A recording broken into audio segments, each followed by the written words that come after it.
시편 123편의 말씀은 시편의 말씀들 중에서도 가장 짧은 이 말씀 중에 하나이죠. 이스라엘 백성들이 성전에 올라가면서 부르던 그 노래, 그 시 중에 하나입니다.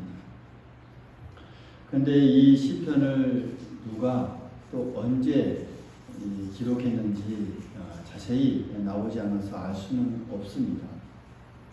근데 이 시편을 우리가 곰곰이 또 묵상하다 보면 느헤미야 선지자가 썼을 거라는 그 추측을 쉽게 할 수 있습니다. 느헤미야서를 읽고 이 시편을 읽게 되면 맥락이 통한다라는 것을 우리가 느낄 수 있기 때문입니다. 느헤미야 선지자는 당시 바사, 페르시아죠. 바사 이 궁의 보관으로 있었던 이 선지자 중에 한 사람이었죠. 포로 출신으로 가서 외국에서 높은 위치에까지 올랐지만 그 조국을 사랑하는 그의 마음은 남달랐습니다. 그래서 멀리서 이스라엘이 이 공경에 처해 있고 또 예루살렘이 무너지고 또 멸망했다는 그런 이 소식을 접하게 되었을 때에 그는 그저 이 평안하게 그저 있을 수가 없었습니다. 안정된 위치에 있는 그 모든 자리를 다 내려놓고 수천리를 마다하지 않고 수개월 동안 이제 예루살렘으로 다시 귀환하게 됩니다. 당시 먼저 돌아온 이스라엘 백성들은 아무 힘없이 맥이 빠져 있는 그런 상황이었습니다. 이때 하나님의 사람 느헤미야는 그의 백성들에게 하나하나 찾아가서 서로 위로해주고 격려해주면서 우리가 이제 예루살렘 성벽을 다시 재건하자, 쌓아 올리자라는 그런 결의를 하게 되고 그렇게 재건하기로 결정하게 되죠. 그러나 그때 이 사방의 원수가 그들에게 나타나게 되죠. 성벽을 재건하고 성을 다시 수축하는 그런 일에 방해하는 세력들이 있습니다. 여러 가지 이유를 들어서 방해하면서 안 될 거야. 안 될 텐데. 어려울 텐데. 그렇게 하면 되겠어. 이 부정적인 말을 하고 같이 도와 일을 하는 사람들의 그런 이 힘을 빠지게 하는 그런 말들을 하게 되죠. 뿐만 아니라 무력을 사용해서 방해하려는 그런 이 세력들이 있었고 또 그런 세력의 이 계획들을 또 알게 됩니다. 그래서 느헤미야서 4장 4절에 보면 이런 말씀을 볼 수가 있습니다. 우리 하나님이여 들으시옵소서 우리가 업신여김을 당하나이다. 그때 상황에 정말 이 모습을 그대로 보여주고 있죠. 느헤미야는 방해하는 원수의 습격을 막기 위해서 한 손에는 병기를 들고 한 손에는 쟁기를 들고 또 일을 계속하게 할 정도로 당시에 이 성벽을 재건하는 일은 너무나 힘든 일이었고 또 고통스러운 일이었습니다. 이때 느헤미야는 눈을 들어 하늘에 계신 주님을 바라보았습니다. 그 내용이 오늘 2절과 3절의 말씀입니다. 눈을 들어서 하늘에 계신 주님을 바라보면서 기도하는 내용이 바로 2절과 3절의 말씀입니다.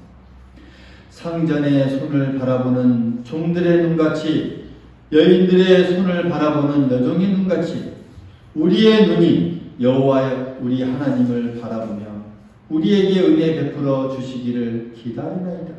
여호와여 우리에게 은혜를 베푸시고 또 은혜를 베푸소서 심한 멸시가 우리에게 넘치나이다. 하나님을 바라보면서 주님을 바라보면서 그가 했던 기도가 이런 내용입니다.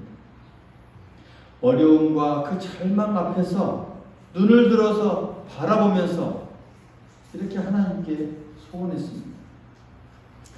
눈을 들어 주를 바라본다는 것은 우리에게 무슨 의미가 있을까요? 그러니까 눈을 들어서 주를 바라본다는 것은 단지 바라보는 것에서 그것을 넘어선 큰 의미를 우리에게 가져다 줍니다. 눈을 들어 주를 본다는 말은 이 믿음의 표현 중에 하나이기도 합니다. 히브리서 말씀을 보면 11장에 이제 믿음에 대해서 쭉 정의하면서 믿음의 선진들이 어떠한 모습을 보였는지 우리에게 쭉 말씀해 줍니다. 그리고 나서 12장에 보면 이렇게 외칩니다. 이러므로 우리에게 구름같이 둘러싼 허다한 증인이 있으니 모든 무거운 것과 얽매이기 쉬운 죄를 벗어버리고 인내로서 우리 앞에 강한 경주를 하며 믿음의 주여 또 온전케 하신 이 예수를 바라보자. 이렇게 시편 기자는 외칩니다. 그러니까 믿음의 사람은 세상을 바라보지 않고 주님을 바라봅니다. 그래서 그 바라본다는 그 말은 우리가 얼마나 하나님을 믿고 있는지, 얼마나 하나님을 의지하고 있는지에 대한 우리의 믿음의 표현이다라는 말씀이죠. 또 눈을 들어 주를 바라본다는 것은 이 겸손의 표시이기도 합니다. 우리로서는 도저히 할 수 없습니다. 그러나 주님께서는 하실 수 있습니다. 주님께서 하실 수 있음을 내가 믿습니다. 그러므로 주님을 바라봅니다. 라는 그런 이 겸손의 표시이죠. 주님을 바라본다는 것은 그런 의미가 있습니다. 그래서 주님께서도 말씀하셨죠. 사람으로서는 할 수 없으나 하나님으로서는 다 하실 수 있느니라. 이스라엘 백성들이 애굽을 떠나 약속의 땅을 향해 가고 있을 때 홍해라는 것이 턱하니 앞에 막혔습니다. 가로막았습니다. 그러니까 진퇴양난의 그런 처지에 놓여 있었죠. 앞에는 홍해, 뒤에는 그 애굽의 군사들. 그럴 때 그들이 얼마나 당황했고 또 지도자 모세를 원망했습니다. 그때 모세를 통해 하나님께서 하신 말씀을 우리가 기억하십니까? 이렇게 말씀하십니다. 너희는 두려워하지 말고 가만히 서서 여호와께서 오늘 너희를 위하여 행하시는 구원을 보라. 가만히 서 있어서 하나님께서 그 행하시는 구원을 바라보아라. 왜 눈을 들어 주님을 봅니까? 앞에 있는 홍해처럼 막혀있는 그 담을 보면서 나는 할 수 없습니다. 그러나 주님은 하실 수 있습니다. 라는 우리의 그 겸손의 마음의 표현이죠. 또 눈을 들어 주님을 본다는 말은 순종의 이 마음을 뜻하기도 합니다. 예수님께서 제자들과 함께 이 가나의 이 혼인잔치에 같이 참석하게 됩니다. 그런데 불행하게도 이 잔치의 흥을 돋궈야 할 이 포도주가 다 떨어져 버립니다. 요즘 같으면 가까운 마트에 가서 금방 사올 수 있겠지만 당신은 어디서 구할 방법이 없습니다. 준비했던 것이 다 떨어졌으니 이제는 속수무책입니다. 그때 예수님의 어머니가 예수님을 바라보면서 요청하죠. 그리고서는 하인들에게 예수님께서 무슨 말씀을 하시든지 그대로 하라라고 일러줍니다. 순종을 의미하죠. 그러니까 해결 방안을 찾지 못하는 상황에서 예수님을 바라보았고 그 바라봄은 순종의 다짐으로 이어지게 됩니다. 하인들은 예수님이 말씀하신 대로 그냥 순종한 것뿐입니다. 그랬더니 그 물이 변화해서 포도주가 되는 놀라운 기적을 맛보게 됩니다. 주님을 바라보면 그 주님의 바라봄이 주님께 순종함으로 이어지게 되고 놀라운 기적을 맛볼 수 있다는 사실이죠. 주님을 바라보며 순종함으로 우리의 모든 삶 속에서도 이와 같은 놀라운 일을 경험할 수 있기를 간절히 소망하겠습니다. 또 눈을 들어 주님을 바라본다는 이 말은 절박한 상황에서 주님을 앙망하는 우리의 마음을 의미합니다. 우리가 언제 주님을 앙망하겠습니까? 편안할 때? 아니요. 오히려 힘들고 어려울 때 더 앙망하게 되죠. 이 험한 세상을 걸어가는 중에 피곤하고 지칠 때, 또 내 영혼이 넘어진 상태에 있을 때 우리는 주님을 앙망합니다. 우리가 힘든 일 없이 건강해서 마음대로 활동할 때는 세상만 바라보기가 쉽습니다. 우리 인간의 본성이죠. 세상 모든 일이 잘 되어 나아갈 때는 우리의 능력과 우리의 수완을 바라볼 때가 더 많습니다. 그러나 원치 않는 아픔이 있거나 또는 혹은 병이 들어 자리에 누워 활동할 수 없게 되면 불가항력의 그런 이 실패에 부딪혀서 쓰러지게 될 때 우리는 눈을 들어 주님을 더 바라보게 됩니다. 앙망하게 됩니다. 주님은 그런 우리의 영혼을 소생시켜 주십니다. 우리가 넘어지나 아주 자빠지지 않는 것은 하나님의 그 의로운 오른손이 우리를 항상 붙들어 주시기 때문입니다. 그래서 이사야 선지자는 이렇게 이사야 선지자를 통해서 하나님께서 우리 이렇게 말씀합니다. 오직 여호와를 앙망하는 자는 새 힘을 얻으리니 독수리가 날개치며 올라감 같을 것이요 다른 박질하여도 곤비하지 아니하겠고 걸어가도 피곤하지 아니하리로다. 우리가 항상 힘을 내서 일어설 수 있는 이유가 바로 여기 있죠. 눈을 들어 주님을 바라보면 넘어졌다가도 다시 일어나게 됩니다. 새 힘을 얻습니다. 위로를 받습니다. 소망이 넘칠 줄 믿습니다. 바로 주님을 바라보면 의미가 바로 여기 있습니다.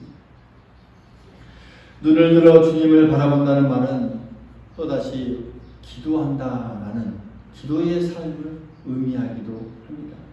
할렐루야!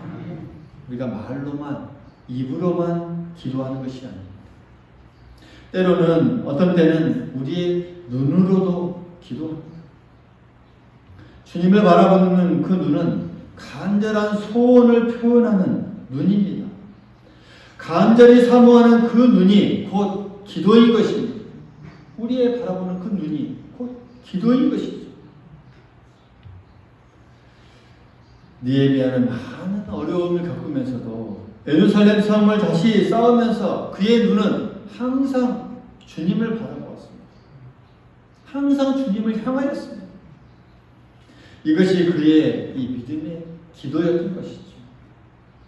이 같은 믿음의 기도를 성경에서 우리는 종종 찾아볼 수 있습니다. 할렐루야! 고개를 그윽하게 숙이시는 분들이 많죠. 주님을 바라볼 수 있기를 바라겠습니다.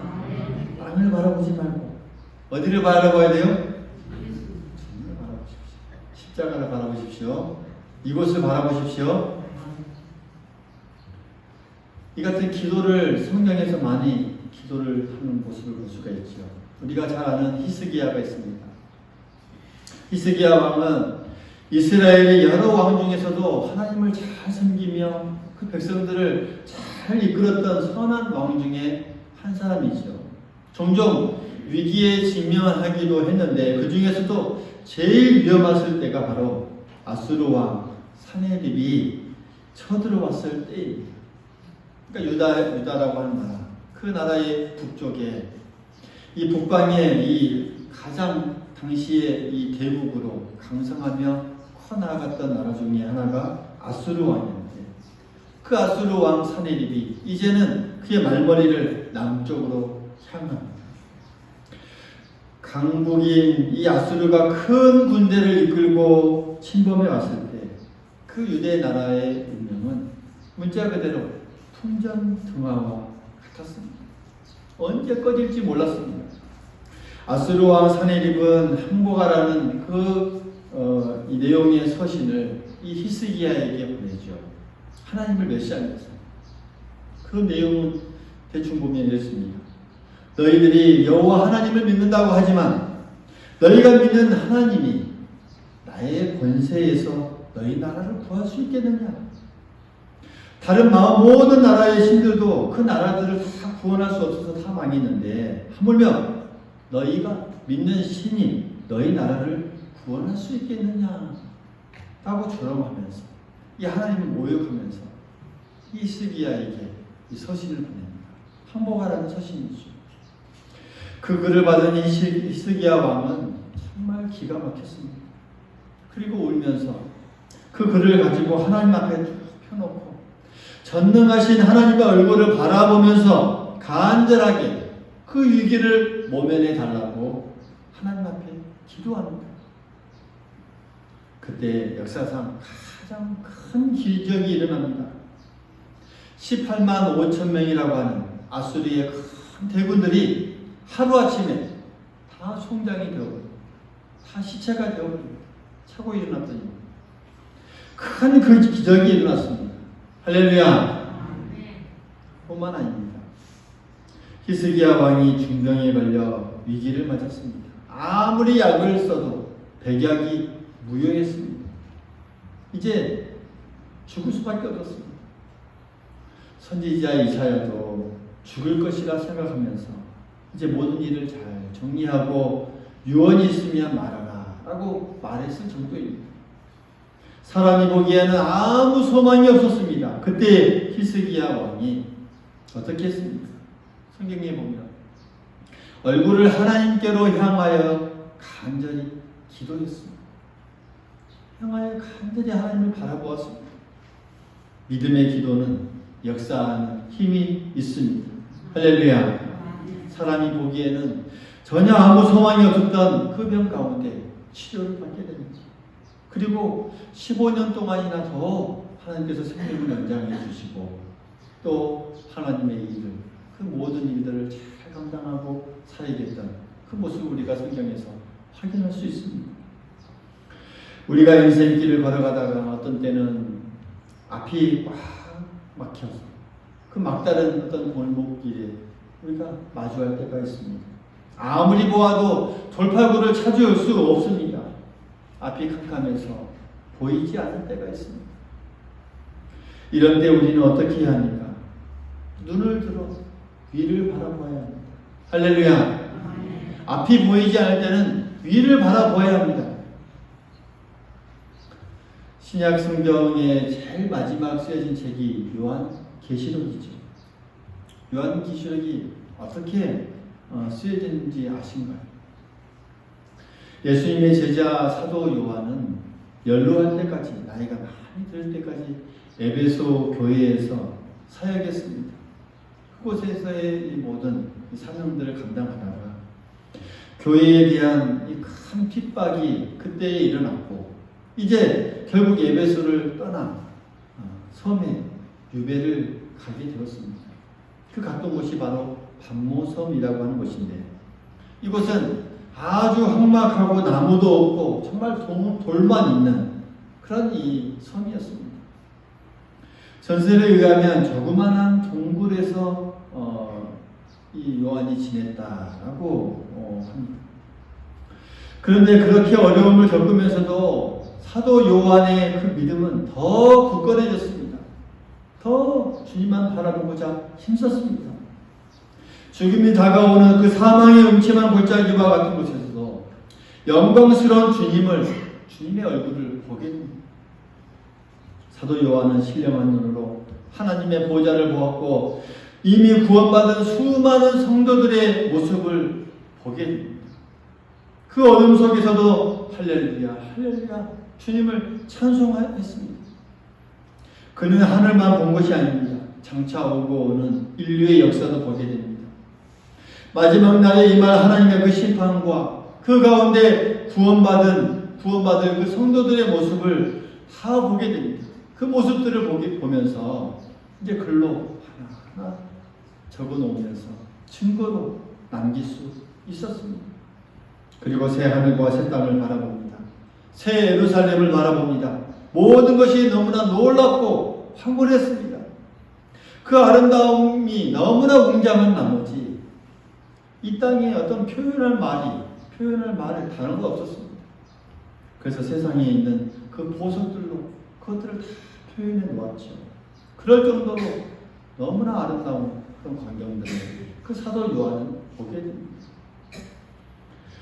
사랑하는 성도 여러분, 우리의 인생길에서 막다른 골목이라 느껴졌을 때 우리가 위를 바라보면 주님을 바라보면 놀라운 것을 우리가 바라보고 또 체험하게 될 줄 믿습니다. 앞이 보이지 않을 때 우리가 눈을 들어 주를 바라보면 하나님께서 큰 힘이 되어주시고 우리의 손을 꼭 붙잡아 주심을 우리가 늘 믿을 수 있어야 하겠습니다. 눈을 들어 위를 바라보십시오. 주님을 바라볼 수 있기를 바라겠습니다. 주님께 간절히 기도하십시오. 우리에게 반드시 위로가 내려옵니다. 새로운 소망이 우리에게 내려옵니다. 새 능력이 우리에게 임합니다. 새로운 앞길을 우리에게 보여주십니다. 우리가 바라볼 것은 눈을 들어 주님의 얼굴을 바라보는 것입니다. 우리 모두 믿을 수 있기를 간절히 소망하겠습니다.